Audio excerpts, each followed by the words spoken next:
honestly the chance to work with Idris again. That we had the chemistry before we had the concept, and hats off to Peter Safran for noticing us keeping his attention on the Suicide Squad.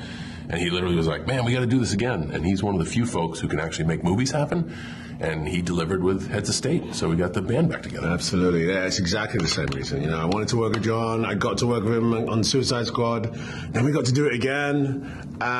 We have a film that is, fun, entertaining, really well shot, really great visionary, and some characters that I think and hopefully we can do again and again. So no, my guy is a grumpy politician that's run a country for a long time and hates his job, but that's nothing like me. I love my job. And I would say that Sam actually has a good heart. He's just, a little, what's the word? He's a little jaded. He's a jaded guy. And Will Derringer is an ignorant optimist, and that is me on the bullseye, so I'm okay with that. Less of the ignorant, though, bro. No, I'm okay with that. I'm all right not knowing anything. Asking questions, man. He knows a lot about the law. So I think the most important thing is never lose sight of the stakes. I think when you're in the realm of storytelling, especially action, that what builds good action is anxiety, anticipation, having to overcome something and having something to work towards.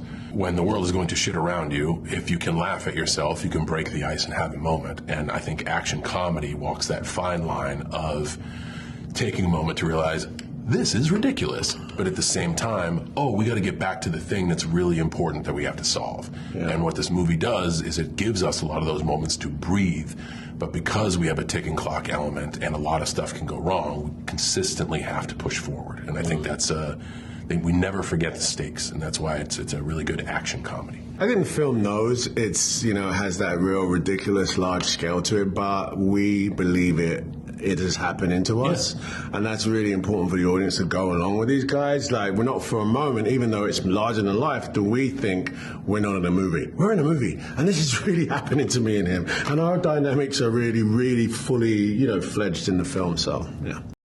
A lot of it was scripted. Yeah. Yeah, a lot of it was scripted. Gosh, then the script is good. Yeah. Like, it's kind of all there. Yeah. And it is an action comedy, so it was definitely like stakes and focus first. And I'd say we had the luxury of, we kind of just stepped back into the shoes that we left in the Suicide Squad of like, okay, these are the character personalities. Let's make them abrasive. And the script dictated that. I'd say a lot of it was on the page, man. I think the writing was bespoke to the dynamic that we had. So we didn't have to improvise. We did, or I tried, and that would just make our day less. It would just make it fun. Absolutely did. But some of it makes it, some of it didn't. The outtakes, woo, different movie.